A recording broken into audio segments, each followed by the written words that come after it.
ሰላም ጤና ይስጥልኝ። የዕለቱን ዜናዎች ይዤላችሁ መጥቻለሁ። አብራችሁን ቆዩ። ኢትዮጵያ ወደብ ያጣችበት መንገድ በጣም ያስቆጨኛል። ጠቅላይ ሚኒስትር ዶክተር አብይ አህመድ ኢትዮጵያ ባለፉት 30 ዓመታት ወደብ አልባ ሆና የቆየችበት መንገድ በጣም የሚያስቆጭና ራሳቸው የሚቆጭበት እንደሆነም ጠቅላይ ሚኒስትር ዶክተር አብይ አህመድ ከኢቲቪ ጋር በነበራቸው ቆይታ ተናግረዋል።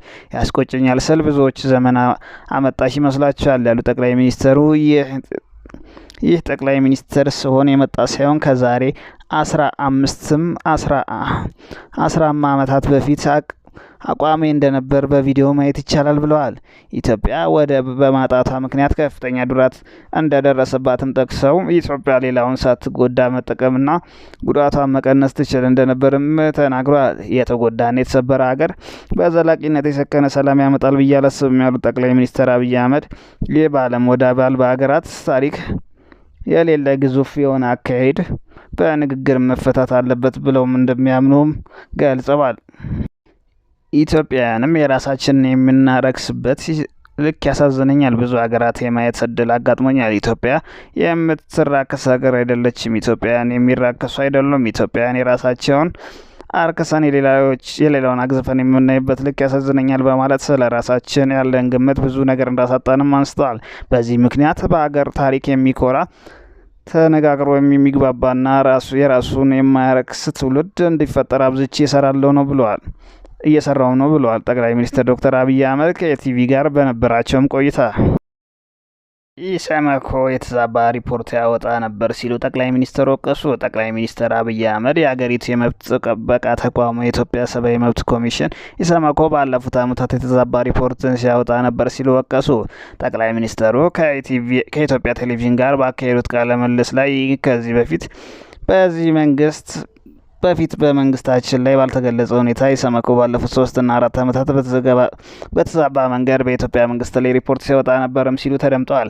በ4 ተከታታይ ክፍሎች በመንግስትና ለገዢው ፓርቲ ቅርብ በሆነው ቴሌቪዥን ጣቢያ በተመሳሳይ ሰዓት ሲተላለፍ የቆየው የጠቅላይ ሚኒስትሩ ቃለ ምልልስ የመጨረሻ ክፍል ላይ የኮሚሽኑ የተዛባ ያሉት ሪፖርት መንግስታቸውን በዝምታ ያለፈውም ለተቋም ግንባታ ሲል መሆኑም ተናግረዋል።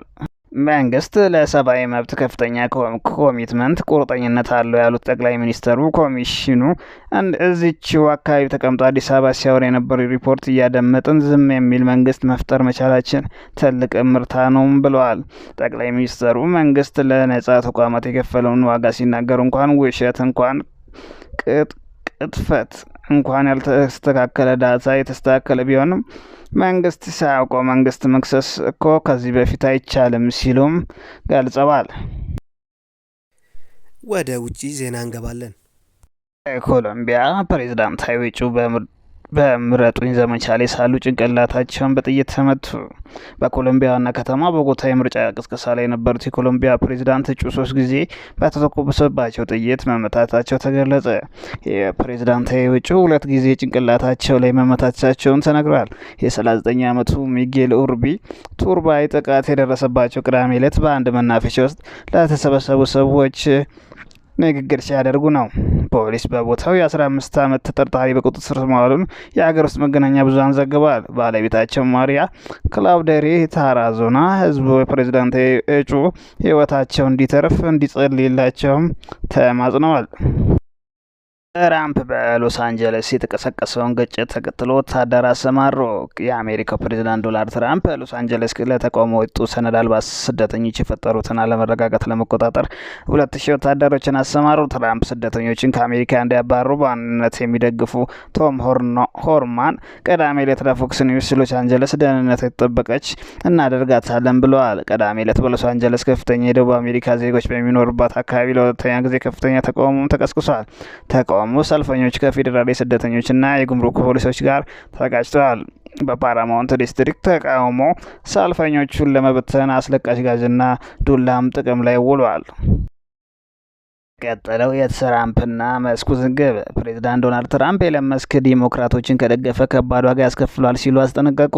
ትራምፕና ኤለን መስክ ከወዳጅነት ወደ ባላንጣነት ሲሸጋገሩ ብዙ ጊዜ አልወሰደባቸውም። መስክ በ26ቱ አጋማሽ የምርጫ ጊዜ ሚድተርም ላይ ዲሞክራቶችን በገንዘብ ከደገፈ ከባድ ነገር ይጠብቀዋል በሚል ትራምፕ ዝተውበታል። ቢሊዮነሩ መስክ ካደረገ የከፋ ዋጋ ይከፍላል ሲሉ ለኤንቢሲ ኒውስ ተናግረዋል።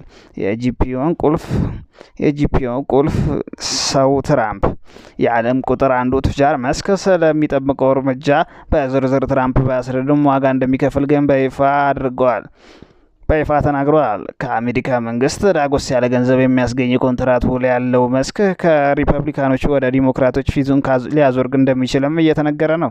ዶናልድ ትራምፕ የፌዴራል ወጪን ለመቀነስ ለኤለን መስክ የሚያደርገውን ድጎማ መቀነስ አማራጭ ነው ሲሉ፣ በሌላ በኩል ደግሞ የስፔስ ኤክሱ መስክ ትራምፕ መከሰስ ያለባቸው ሰው ናቸው በሚል እሰጥ አገባ ውስጥ ገብተዋል። በጋዛ የእርዳታ ጣቢያ አቅራቢያ በእስራኤል ወታደሮች 6 ሰዎች መገደላቸውን የሐማስ ባለስልጣን ገለጸ። በደቡባዊ ጋዛ በሚገኝ የእርዳታ ማከፋፈያ ማዕከል አቅራቢያ የእስራኤል ወታደሮች በከፈቱት 6 ፍልስጤማውያን ሲገደሉ በርካቶች መቁሰላቸውን በሐማስ የሚመራው የሲቪል መከላከያ ኤጀንሲ ገለጸ። ተኩሱ በተጀመረበት ቅዳሜ ጠዋት ሰዎች እርዳታ ለመውሰድ ተሰብስበው እንደነበርም የኤጀንሲው ቃል አቀባይ ተናግረዋል። የዓይን እማኝን ጠቅሰው የወጡ ዘገቦች እንደሚያሳዩት የእስራኤል ወታደሮች ሰዎች ወደ ስፍራው ለማምራት ሲሞክሩ ተኩሱ ከፍተዋል። የእስራኤል ጦር በአስጊ ሁኔታ ወደ እነርሱ በቀረቡ ተጠርጣሪዎች ላይ የማስጠንቀቂያ ተኩስ መክፈቱን ተናግረዋል። በዚህ ሳምንት ብቻ ወደ ማከፋፈያው ማዕከል ለመድረስ ሲሞክሩ በደርዘን የሚቆጠሩ ፍልስጤማውያን ሲገደሉ በመቶዎች የሚቆጠሩት ደግሞ ቆስለዋል። በሞቃዲሾ የሞርታር ጥቃት ያደረሱትን ለጠቆመ $30,000 እንደሚሰጥ የሶማሊያ ፖሊስ ገለጸ። የፖሊስ ኮሚሽነሩ መሃዲ ኡመር ሙሚ በሰጡት መግለጫ በቅርቡ በሶማሊያ ዋና ከተማ ላይ የሞርታር ጥቃት የፈጸሙ ግለሰቦችን በተመለከተ ትክክለኛ መረጃ ለሚያቀርብ $30,000 ጉርሻ እንደሚሰጡም አስታውቀዋል።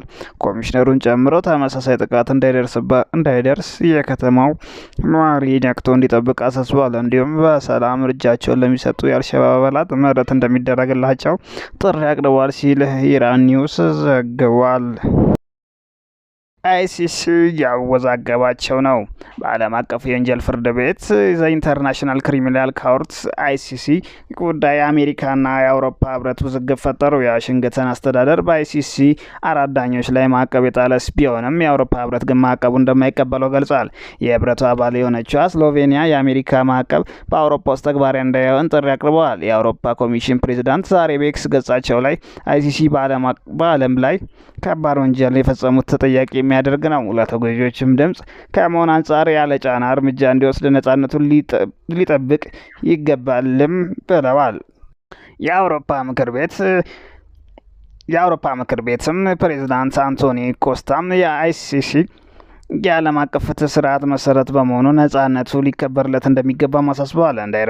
እንደ ሮይተርስ ዘገባ ከሆነ የትራምፕ አስተዳደር በአይሲሲ ዳኞች ላይ ማዕቀብ የጣለው ፍርድ ቤቱን በእስራኤሉ ጠቅላይ ሚኒስትር ላይ የእስር ማዘዣ ማውጣቱን ተከትሎ ነው። እነዚህ 4 ዳኞች በዚህ ሳምንት በአሜሪካ ማዕቀብ የተጣለባቸው ሰዎች ዝርዝር ውስጥ የተካተቱ ሲሆን ይህም ማናቸውም በአሜሪካ የሚገኝ ሀብታቸውን እንዲታገድ ያደርገዋል። በተጨማሪም በዓለም አቀፍ ደረጃ በሚገኙ በርካታ ባንኮች ገንዘባቸው እንዳያንቀሳቀሱ የሚያደርግ ማዕቀብ መሆኑንም የጠቀሰው ዘገባው ቢሆንም ስሎቬኒያ ይህን በአገር ውስጥ ተግባራዊ እንደማታደርግ መግለጿንም አስረድቷል። የአውሮፓ ህብረትም በይፋዊ ውሳኔውን ባይቃወምም በፕሬዝዳንቶቹ አማካኝነት የአሜሪካ ውሳኔ አግባብ አለመሆኑን ማስታወቁን ጠቅሷል። ይህ በእንዲህ እንዳለ ለ125 ሀገራት አባል የሆኑበትን የአይሲሲ አስተዳደር ቦርድ ትላንት ባወጣው መግለጫ የአሜሪካ ውሳኔ እንደሚያወግዝ አስታውቋል።